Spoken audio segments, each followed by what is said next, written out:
Bonjour tout le monde. Voilà, je viens enregistrer une nouvelle vidéo. Bon, vous savez, pour ceux qui débarquent en chemin, c'est une sorte de d'introscopie que je fais régulièrement. Le but est essayer de réfléchir, penser à haute voix, se rappeler de choses et d'autres, et puis partager cela avec vous, avec le public, dans le but de provoquer un échange. Et puis dans cet échange et ce partage d'expériences, peuvent arriver des choses qui ont une expérience commune pour nous tous. Et ceci nous permettra de nous enrichir mutuellement. C'est le but du jeu. Alors bon, il y a des gens qui n'aiment pas ou qui ne comprennent pas ou autres, qui ne veulent pas comprendre. C'est pas grave, je suis juste un type qui est en train de se faire une introscopie et qui est en train de la partager en ligne. Je veux dire, c'est tout. C'est juste un exercice, c'est une expérience humaine. C'est une expérience humaine parce que c'est vrai que on pourrait prendre par exemple un selfie tous les jours pendant 10 ans et puis on peut revenir en arrière et voir quelle tête on avait il y a 10 ans. En général, on la regrette. Hein. Comme disait Gainsbourg, la gueule que vous avez maintenant, vous la regretterez dans 10 ans. Il faisait une pub pour des pellicules, pour Konica, en fait, quand il a dit ça. Et ce qui se passe, c'est que en enregistrant des vidéos, je peux revenir en arrière, il y a plusieurs années et savoir quelles étaient à peu près, à peu de choses près, mes préoccupations de l'époque, mes pensées de l'époque, mes analyses de l'époque. C'est très intéressant. Par contre, dans ce sens, il est vrai que on regrette rarement le passé sur ces choses-là. C'est Si on se met à la regretter, c'est qu'on est trop vieux, vous comprenez? Si à un moment donné on commence à se dire il y a 10 ans j'étais un peu plus précis que maintenant, ou j'étais un peu plus clairvoyant que maintenant, ou j'avais une meilleure mémoire que maintenant, c'est qu'on est en train d'aller sur la pente glissante tout doucement. Hein. Mais en général, dans une évolution normale, normalement on sent que qu'on sait plus de choses. Voilà, je vais pas partir en ego trip comme les rapports, c'est pas le but du jeu non plus. Mais juste je cherche un petit peu à expliquer c'est quoi le but du jeu. Alors, vous savez, quand je dis jeu, quand je parle de moi, enfin quand chacun parle de soi, on parle de cet être au fond de nous qui réfléchit, n'est-ce pas? Et très souvent, on confond cette chose qui réfléchit, cette chose qui dit je avec notre être véritable. Et en vérité, en faisant cela, on est en train de confondre notre être profond, on est en train de le confondre avec un des processus psychologiques qui en sont la manifestation, si vous voulez. Il y en a d'autres. Il y a ce je être qui pense, mais il y a autre chose. Il y a par exemple nos désirs. Nos désirs ne passent pas par une pensée. Il y a nos instincts, il y a nos peurs, il y a nos phobies. Tu as la phobie il y a des gens qui ont la phobie des chiens. Tu as beau lui dire que le chien, regarde, il est gentil, il est sympa, il veut juste jouer avec toi. Il, a, il pense que le chien est gentil. Il pense pas que le chien est méchant. Il pense pas que le chien va le bouffer. Il pense que le chien est vraiment sympa. Mais n'empêche qu'il a une phobie et il ne pourra pas aller vers lui. Il y a des fois, on pense des choses. Des fois, je pense que je dois faire telle chose. J'en suis convaincu, mais je ne le fais pas. Le contraire est aussi vrai. Je pense que je ne dois pas faire telle chose, mais je le fais quand même.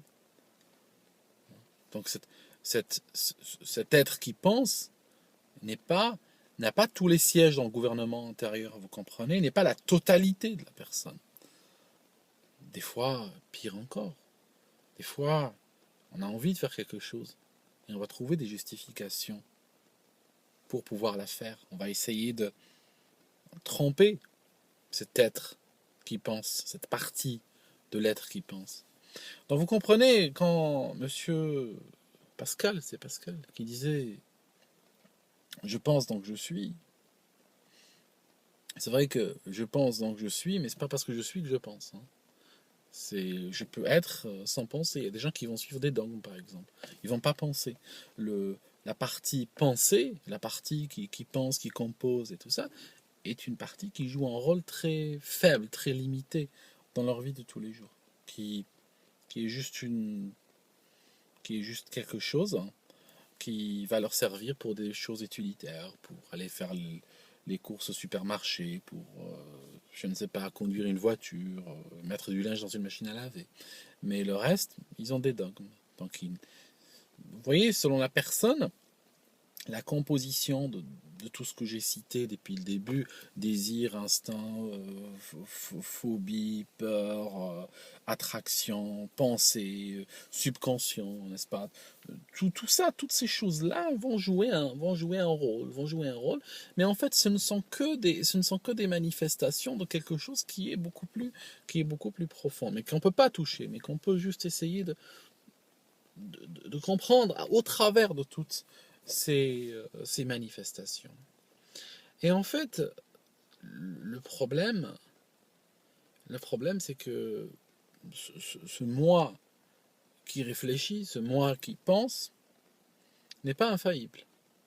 C'est pas, c'est pas quelque chose qui dit toujours vrai. C'est quelque chose qui très souvent dit des choses fausses. Très souvent, cette chose m'entraîne dans une mauvaise direction. Et c'est très important de nous en rappeler chaque fois qu'on se trompe, de dire ah, j'étais convaincu au moment où je faisais ça, j'étais convaincu dans mon fort intérieur que c'est la bonne chose. Pourtant, maintenant, je suis en train de payer les pots cassés. Et donc, c'est que cette chose intérieure qui pense pas toujours vrai, peut penser faux.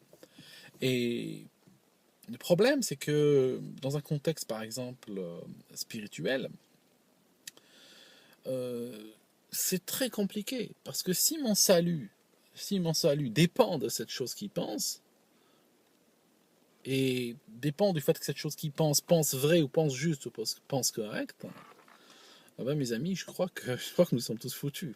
D'accord? C'est pour ça que dans les religions, par exemple, il y a eu énormément de débats entre serions-nous sauvés par notre, si vous voulez, par nos actions et nos bonnes intentions, n'est-ce pas? Je pense de bonnes intentions, je fais de bonnes actions, ou bien serions-nous sauvés par la grâce divine, en fait? C'est très intéressant comme question.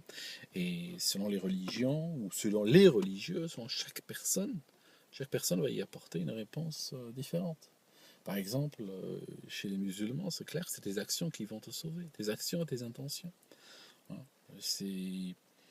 Tu as un certain nombre d'actions à faire, hein. C'est une sorte de comptabilité, c'est l'exemple du dieu comptable, hein. Il a d'ailleurs même des assesseurs qui sont là, qui prennent des notes, qui notent tout, mettent ça dans des bouquins et tout, et puis après qui font les comptes, hein, ils font les calculs.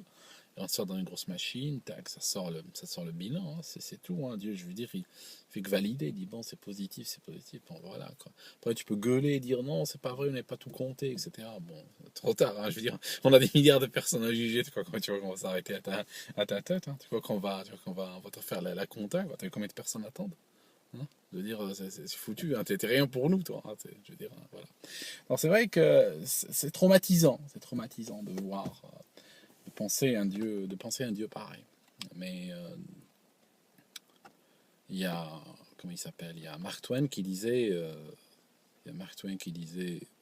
si tu penses que tes actions te sauveront, si tu penses que tu seras sauvé par tes actions et non pas par la grâce divine, eh ben, ton chien ira au paradis, mais pas toi.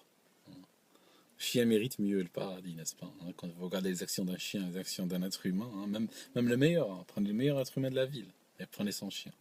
Vous allez voir qui est plus méritant, hein, si on s'en tient juste purement aux actions. Donc c'est pour ça que c'est vrai que c'est pas très.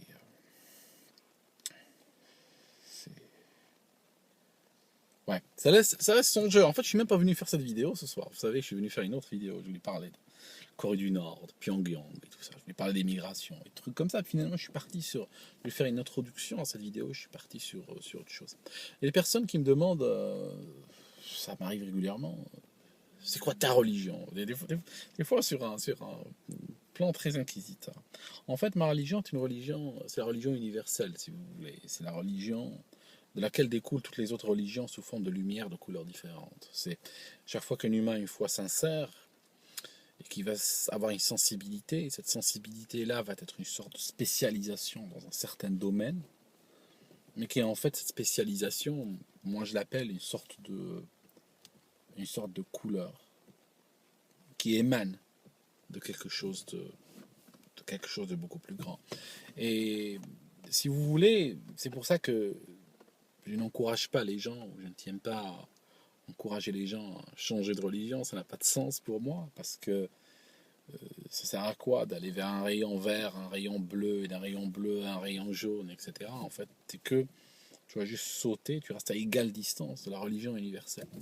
Dans la religion universelle, si vous voulez, il y a chaque action de la vie, chaque mouvement de la vie, est une prière ou est un blasphème. Il n'y a rien de neutre. Dans le sens où chaque chose que tu fais, chaque chose que tu penses, est soit au service de la vérité, soit elle est contre la vérité. Alors je sens qu'il y a des petits malins dans les commentaires qui vont me dire oui mais tu vas aux toilettes. Ben écoute, tu classes ça comment hein, c'est un blasphème. Non, c'est une réponse, c'est dans le sens de la vérité, c'est une réponse à une loi biologique. Parce que si tu ne réponds pas à cette loi biologique, il t'arrivera des bobos.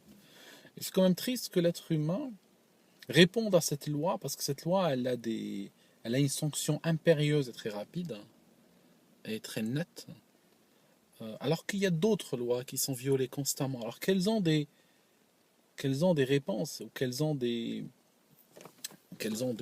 sanctions tout aussi nettes, tout aussi claires, tout aussi brutales.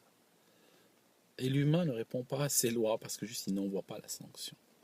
La sanction lui passe à côté, alors qu'elle est en fait beaucoup plus grande que la violation d'une loi naturelle ou d'une loi de cause à effet ou d'autres lois qui régissent notre monde. Alors, aujourd'hui, vous allez constater, je suis un petit peu en mode, philosophe. Je ne sais pas pourquoi. Je ne sais pas pourquoi. Il y a des gens qui vont dire il a fumé quelque chose. Non, je n'ai rien fumé. Je n'ai rien fumé du tout. Pour moi, je suis, comme disait Gainsbourg, zéro héros, quoi. C'est rien du tout. J'ai jamais pris de produits chimiques. Notre cerveau en génère assez des produits chimiques, vous ne trouvez pas? Pas besoin de prendre ces choses-là, je pense. Enfin, je vous laisse et je vous parlerai de la Corée du Nord, de Pyongyang et de l'immigration un autre jour. Je ne sais même pas si je vais diffuser cette vidéo parce que je ne sais pas le sens qu'elle a, parce que ça a l'air d'être une vraie introscopie finalement. Je dis ça au début juste comme ça, et puis maintenant je me rends compte que c'est plus introscopique que ce que j'ai pensé au début.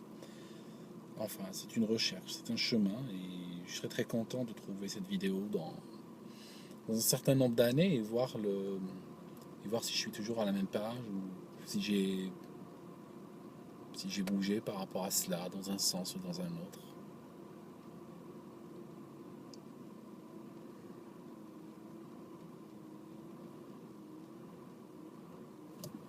Ça s'arrête ici, et puis je vous souhaite tout de bon.